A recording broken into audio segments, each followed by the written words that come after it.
ఎప్పటికైనా సొంతం. రాదురా ఏ విజయం నీ కోసం నా కోసం, ఎటుపోదురా నువ్వు చేసిన కష్టం ఎప్పటికైనా సొంతం.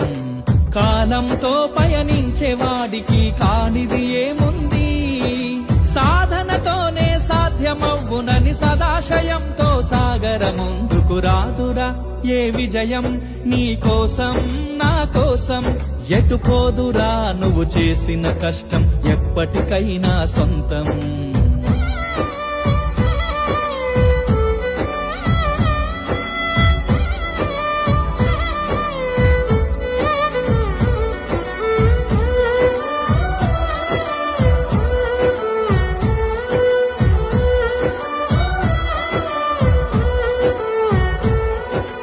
ఆకాశంలో అలలాగా పోయే ఆ పక్షులనే చూడు, అనుకున్న